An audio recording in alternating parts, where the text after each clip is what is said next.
Good morning, viewers. Welcome back to All Force e-learning. 6th grade English. Up to the last session, we were discussing the exercises related to Unit 1A reading. In the last session, that was very clear to you. The exercises that were specially prescribed under the part of Unit 1A reading, peace and harmony were discussed. And it was very clearly made by using the slides, if you all remember. Now let us look at the next part of the exercises. As you all know, writing.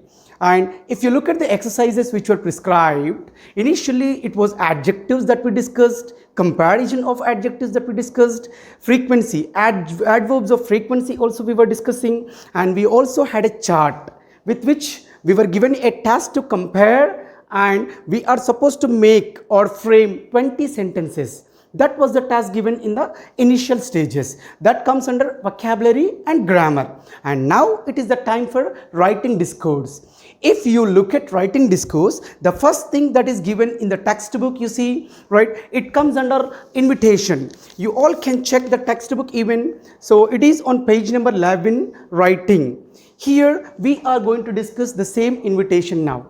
And dear viewers, let me know whether you all are aware of the invitations. Yes, of course, right? We do have formal invitations, we do have informal invitations, right? Whatever the invitations that we receive at home, some are the other relatives keep coming, they keep giving the cards here, invitation cards. Maybe you call wedding cards, maybe you call shop inauguration or factory inauguration cards. Sometimes birthday greetings, birthday cards, invitation cards. So all these come under invitation. And we are all very much familiar with one more type of invitation, as you're all school students, right? Cultural programs, whatever are conducted in your school, annual day functions you call. All these invitations would be printed on a printed format.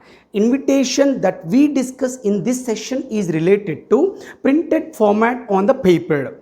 And here the point comes, what are needed to draft an invitation? All right, and here if you see on the board here very clearly, right, answers the questions who, whom, when, where, what time, and for what. Any invitation that we draft should answer these important aspects, right? Who is inviting, whom, right, are invited, when, the venue, and the time you call, yeah, where comes under venue, and what time, the perfect time, for what is the purpose, right? So if you further want to make it clear, you can just look at important components that are mentioned here, right? Important components. And important components of invitation, if you observe, the very first one is occasion. What occasion?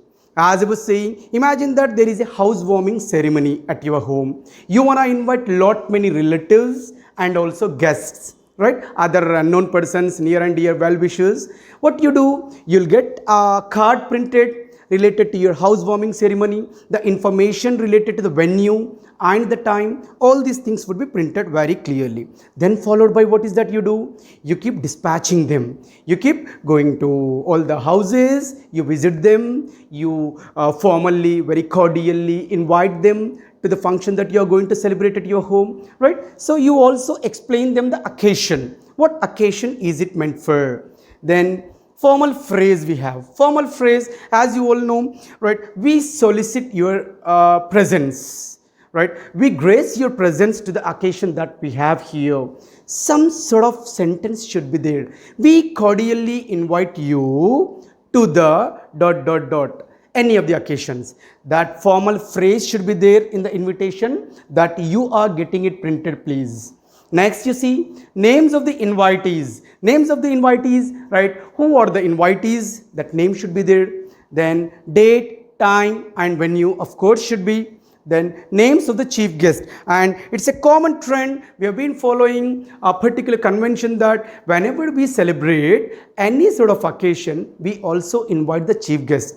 And you're all very much familiar, for all the annual day ceremonies or the cultural programs or the teacher day program or any science fairs that we hold in all for school or any other schools, if you see, chief guests keep coming, guests of honor keep coming. So we have to get their names printed, because this is the privilege that we get, and this is the honor that we have to give to the chief guests and guests of honor by getting their names printed in the invitation card. So now let's have one model invitation along with the invitation that is given in your textbook. Okay. Yes, dear students, right? So invitation, we shall see one model invitation. But before looking at this model invitation, if you all refer your textbook on page number 11, you have an invitation before you. See, this is the model invitation I have been showing you. Here is an invitation card from the animals about a musical program in the forest. Read it carefully. With that instruction, your textbook has provided you one invitation. It's very clear. And according to the norms of invitation, just before this screen, we were learning what are the important components of invitation. Now let us learn based on that components. I have drafted you one invitation on the screen here. Now look at this. Imagine that you are given an opportunity. In fact, there is also a question followed by, that is, you see here, suppose you are planning to conduct a cultural program in your school on the occasion of your school anniversary.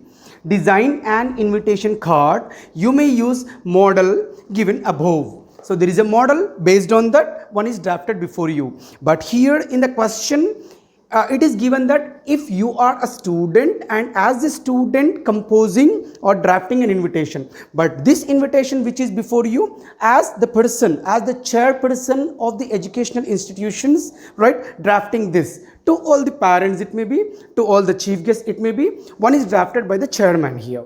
Okay, so let us see the students here. Invitation, the top, on the top, and the first important principle that you all have to remember is invitation should be bordered neatly. Whenever it is given in exam, please see that on a fresh page you write the invitation. I repeat, it should be only on a fresh page. Don't try to cover the half of the page or 70% of the page. It doesn't look good, right? The beauty of the invitation would be lost. The thing is, you will have to fit all the information just concisely. Then the beauty automatically would be lost. I request all the students, right, you choose a new page, fresh page. Initially you draw the border. Total page, neatly decorated border here. Got it? Whatever the possible decoration that you can make, you can make use of colors also for the decoration of the border especially. Then the very first word invitation in the uppercase you can write. Then followed by the occasion, name of the occasion, annual day celebrations. That is before you, annual day celebrations. Now this part, if you observe, this is called formal phrase. According to the component I gave you, formal phrase. What is that? We cordially invite your gracious presence on the occasion of our annual day celebrations. We solicit your presence, you call. We would be grateful with your presence, you call. Right? Any other expression, whatever is possible for you, you can write. It's not that we can write only this particular part. Okay, dear students. Right, coming to the next part, see here, due to the shortage of the space, I tried to fit very close, but whereas in your paper, on your paper, whatever you write, you can leave sufficient space from this formal phrase to the next parts, and you can also add a lot of stuff to this. Got it? I'll tell you what is stuff here. Now when you, I have shown you here, first one, Alford School Grounds and welcome address by principal and chief guest Mr. Sundar Pichai, right, and cultural programs by 9th and 10th students. Here, my dear students, remember cultural programs wherever you have, you can add couple of points here, like songs by so-and-so student of so-and-so class, skit by so-and-so student of so-and-so class, dance, magic show, mimicry, whatever the special quality that the students want to exhibit in the annual day function, they can show here. Okay, dear students, and if you look at the other part, vote of thanks at the end, just before the end of the program, it's a convention that every school or organization follows, that we have to thank the total crew, the total what we call group of the people who have been helping in the successful functioning of this program totally. Then vote of thanks, it is first of all the thanks we will be giving to the chief guest, guests of honor, and the people who organize the program, and the other guests also, parents you call, and media people, and all the technicians, and all the people who work for the success of this program. Generally the person gives the thanks, that is given by the vice principal according to this invitation. Okay dear students, right? Important components you remembered, and very important part which we should not miss, right? That is the reason specifically it is highlighted. If you observe, it is specifically highlighted here. Then if you observe here, date, time, got it? Date, time, and this specific identification what I want to show, you can use of any particular part here. The only thing is to make the invitation, right, colorful, impressive, attractive. Here date and time, date is mentioned here, time is mentioned here. Hopefully, right, by this is 2020, by 2021 we may get that, like, so let us see, let us hope. Now chairman, Alford's group of schools, this is, this is very much important. The one who is inviting, the name of the person who is inviting, right, should be mentioned. Either it may be name or the designation, not a problem, but it should be mentioned. Okay, let's again once again recap the title, invitation, then the name of the occasion, then formal phrase, venue, welcome address, chief guest, cultural programs, different sorts of cultural programs, different types of cultural programs, then vote of thanks, a brief phrase welcoming all the people, all are welcome. Then you have here date and time separately mentioned, then chairman, Alford's group of schools I have mentioned here. So based on the question that is given to you, you can change the person who is inviting. Is that okay students? Right. So you try to practice this by taking couple of examples which would be given at the end, right? Okay. Yes, dear students, with the invitation, the writing discourse, important part of the writing discourse with the invitation, first unit A reading is successfully finished. Right? Shall we start the discussion on the B reading now? Yes. So as you know, it's a customary practice that we do find in the state board textbook Z in English, right? We do have around 8 units. In each unit, A reading would be the text, a story, B reading would be generally a poem, C reading is meant for reading practice. And according to that, if you see here, B reading, right, I want peace. With this title, you do have a poem. Now, as we all know, poem, P-O-E-M, poem, we do have the poem here, I want peace. Now, let us learn, rather than saying learning, poem is always to be appreciated. Poem is not meant for learning something. Poem is not meant for question and answers. Poem is something wherein we have to appreciate what is there to appreciate and what are the things that we do have to learn in the given poem. Now we do have the poem of 3 stanzas, my dear students. It's only of 3 stanzas, but you know, the inner idea, the inherent idea that can be embedded by the author this cannot be explained. It is inexplicable, we call, because you know, whenever we read the prose text, it would be very much elaborative, but if you sum up in a single line, you can write. But contrary to that, if you see, poem is very brief. It would be very brief, but would have elaborative knowledge here. What exactly the details that are mentioned in the given poem? Before understanding that, let us know what are to be learned from the poems generally. When a poem is given to us, please focus on these areas like who is the speaker? A poem which is mentioned, right? The one who speaks the information, the content. Sometimes, you know, the poems would be addressing the nature in the third person. Sometimes it speaks with the first person, like I, me. If that is the case, it comes under first person. Otherwise, he or she or the nature or the children or the society. If these words are used, these all come under the third person. Now let us see who is the speaker according to our poem. So you can just understand, my dear students, the very title shows you that it is in the first person. I want peace. Then who is I? Is it an uncle or an aunt or a child or a person or a teacher? Who is that? Who is that craving for peace? Let's see that. Before that, What is a tone? You know, my dear, tone in the sense, it's not just the voice. It's not just the peripheral voice. The inner voice of a person is called tone here. Is the person speaking with a lot of ecstasy? No, we don't know. Let's go into the deeper depth of the poem here. Or else, is the person sorrowful? We don't know. Is the person very happy or boring? What exactly the message he want to convey? So the tone depends. Got it? The tone of the speaker we shall see. Is he sad or happy? Then when we go with the poem, we can clearly comprehend that part. What is a poetic style? And as you are all in the 6th class now, poetic style is a big word for you, but in the coming classes you all can clearly understand. But here one thing I would like to show here, 3 stanzas they have divided, and you can learn one word here, refrain. What is refrain? While learning the poem, right, while trying to read the poem, I'll make it clear to you. Done. Then what is the purpose? Obviously, purposeless poems would not be there. Any poem, at last it would try to impart a kind of entertainment. Got it? So without purpose, just throwing the lines on the paper would not work out. There would be a purpose. Then what is the purpose? Let's see even that. Then what is the central idea, the main idea? If you read the total poem from the first word to the last word, what is that you can say once you close the book, right? What is that you have learned in the sense that comes under the main or central idea or theme?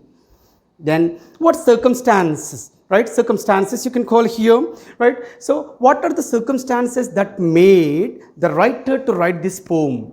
Because you know one thing, whatever the poems that we find in the English literature, way back if you go to the olden literature, Middle English, Modern English, all the way from the 11th century, the society, according to the society that was prevailing, the people used to jot the poems. And in the middle century, right, and the modern age also, we people have the poems. Now, let us see which circumstance made our author to write this poem.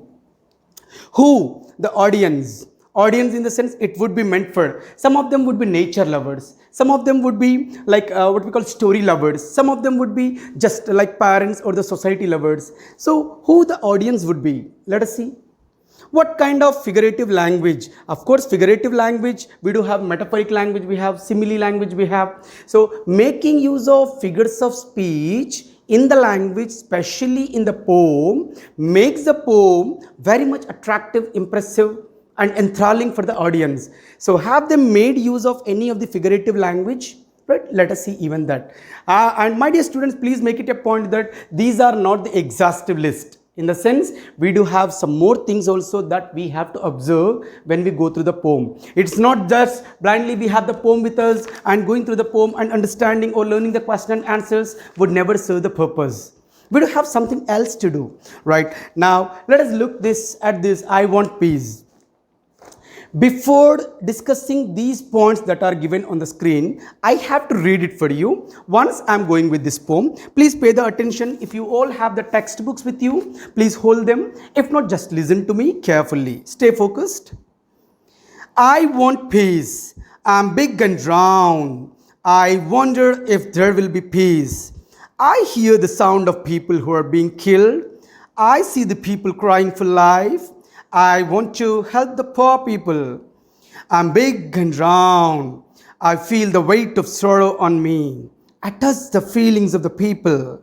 I worry about the future of the people on me. I cry for help from God. I'm big and round. I understand the problems of the people on me. I say grace for all people. I dream about my past. I try to handle my sorrow. I hope I won't be destroyed. I'm big and round.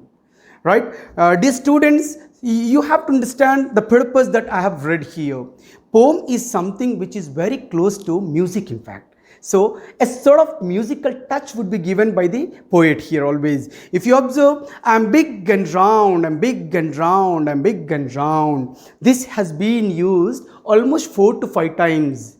Why do you think it is used? This is called one of the poetic techniques, that is called refrain.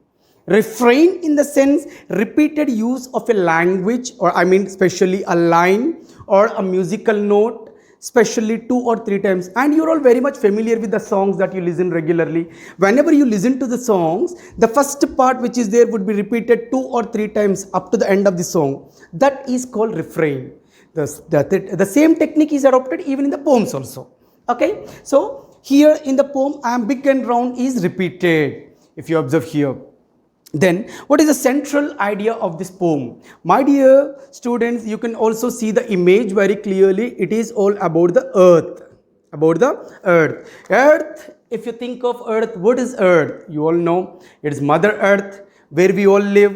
It is the one which has been providing lakhs of thousands of people, crores of people, if you observe, right, the life on this planet. And it is the one which has been giving the drinking water, which has been giving the air, fresh air, which has been giving the herbs, if we are, sick, to cure us, what not. Everything, we are being nourished. We are being groomed on the same earth. Since lakhs of years, if you observe, it is the only planet which has the life, as we all know. Got it? And way back, if you think, my dear students, right, now this is the century wherein 21st century we are all living. Way back, you go back like 200 or 300 or 2000 years back, the earth situation or the surrounding or the ambience, is it the same? Once you think, so you all get this knowledge from your social subject and even the science subject also. What is environmental science you call? Now, Earth's condition is not the same prior to some of the decades back, if you see, prior to some of the centuries back, if you see. Now, what made the Earth to speak here? What made? Now, you can just imagine, I want peace in the sense, so peace is lacking with the Earth. Is it right? So I want peace in the sense, see, I want a chocolate when I say I don't have that. I want peace in the sense I don't have that. Who is I here? The Mother Earth.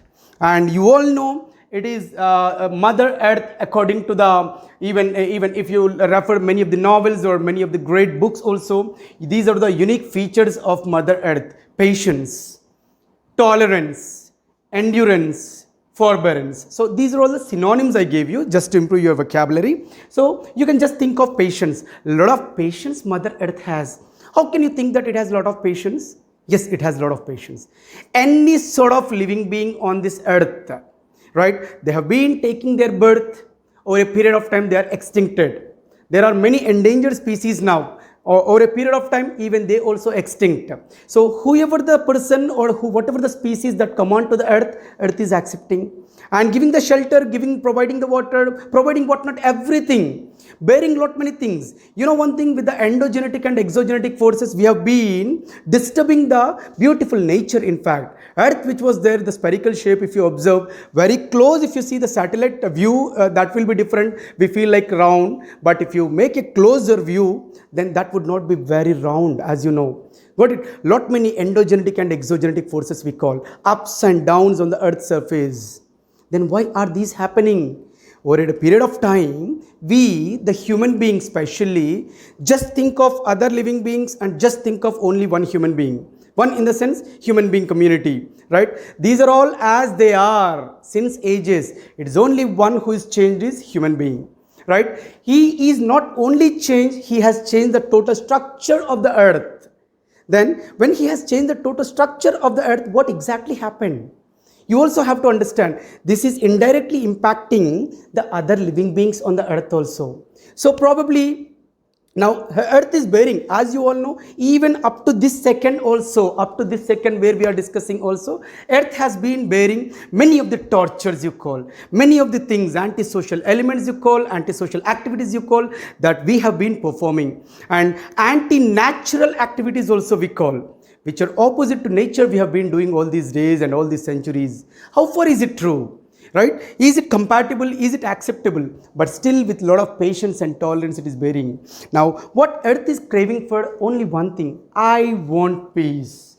Now, if we think from our chapter's point of view, or poem's point of view, I'm big and round. I wonder if there will be peace. I hear the sound of people who are being killed. I see the people crying for life. I want to help the poor people.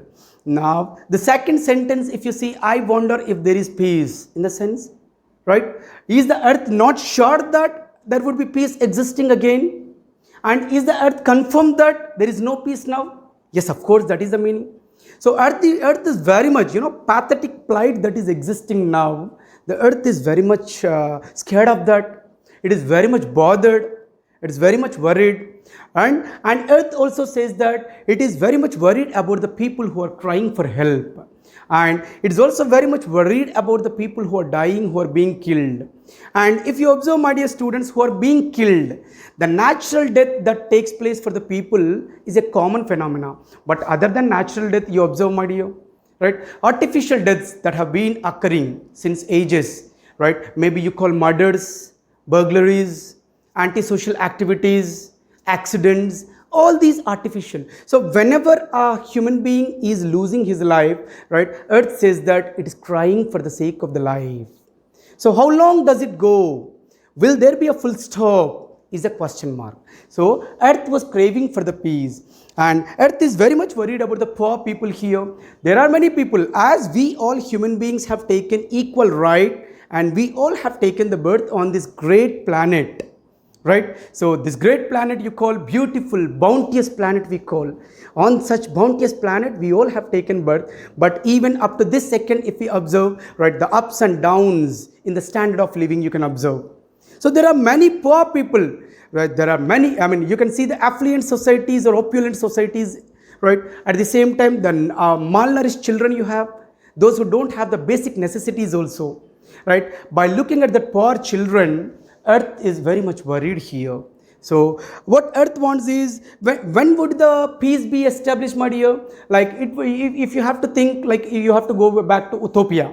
Utopia is a imaginary city wherein it's only imaginary city, wherein every living being in this particular area would be very much happy. There would be no scope for any sort of problems for the persons living there. So is it really possible Utopia kind of lifestyle? So to have the Utopia kind of lifestyle, all the human beings have to come with one wavelength of the thinking. So how far is it practical? Possible?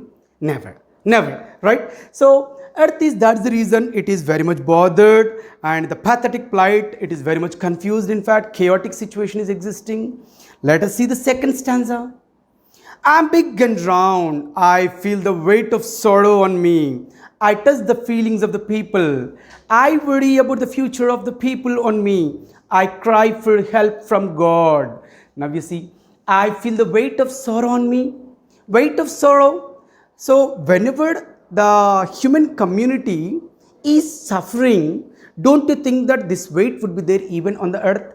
Of course, because we people, whatever the cells, right, whatever the genes that we do have, we have indirectly got it from the earth. On one or the other day, earlier, a small organism that was born, is it not from the earth? So we no doubt have a beautiful, a wonderful connection with the Mother Earth. So whatever the sorrows we have, earth is also bearing. So we don't realize that, we don't sense that, but in fact it is true. Even the earth is bearing each and every sorrow that we are bearing. So how long does it go? Then if you observe here, I worry about the future of the people on me. Then why do you think that earth is worried about the future of the people? Yes, if this situation or this condition continues over a period of time, what would be the future? Okay, let it be now, as of now itself, almost half of the destruction is done. But if the same thing continues, right, what would be the future? What would be the future? So, you can't imagine the bright future. Forget about the bright future. You can't imagine at least the normal future. A day would come wherein the man has to fight for the sake of minimum basic necessities food. A man may have to eat the other man. That position or the condition may prevail in future. So, earth is worried about that future. I understand, third stanza, my dear.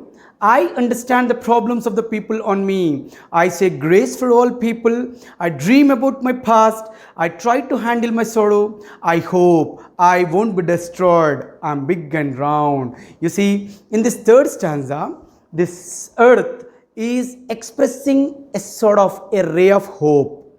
On which basis, earth has a wonderful past. Earth had a wonderful past. In the good olden days, what earth would you used to be? How earth used to be? Just imagine. At least for the imaginary purpose, if you go, imagine there are no vehicles, imagine there is no electricity, imagine there is no pollution, right? Imagine every aspect of nature is not disturbed. Human being was living a life, right, as a human being, no artificial life, no such digital gadgets.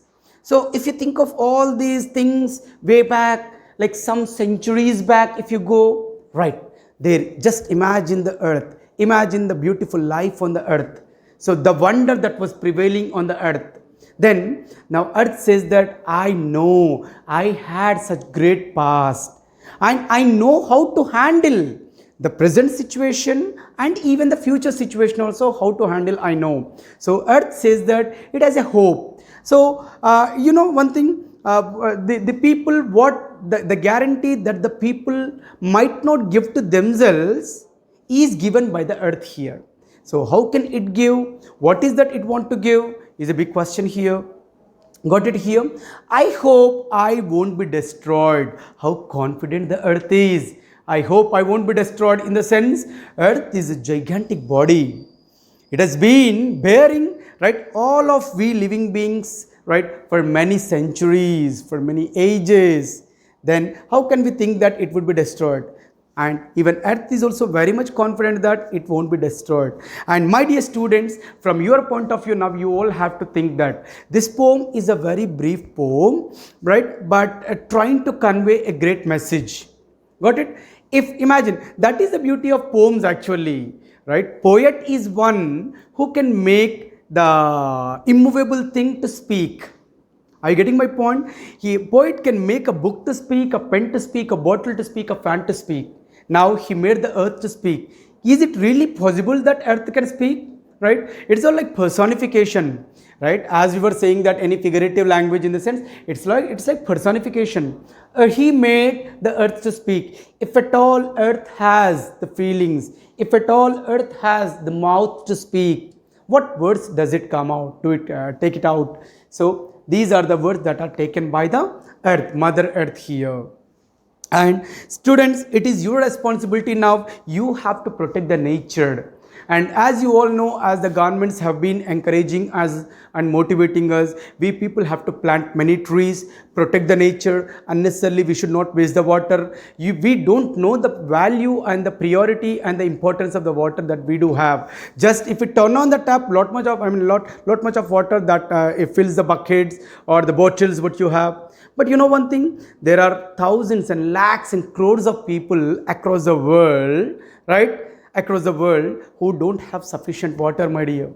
Please think of this thing, everyone. Got it? You might have a doubt that, sir, the person who is there somewhere like in Karnataka, or the person who is somewhere in Africa, if he doesn't have the water, right, how do we have to react? Of course, my dear, for all the living beings, that is only one source we do have, that is the earth. We are all living on the same earth. Then why don't you think that it is our responsibility? And pollution, if you think, right, unnecessarily pollution, emitting of pollution should not be made, right? Whatever required is there, like only for the requirement only you have to. And even the radiation you call, pollution you call, spoiling of the earth you call, ego you call. So all these things we have to keep aside. Try to develop a bonding attitude, right? Live in unity, live in peace, live in harmony.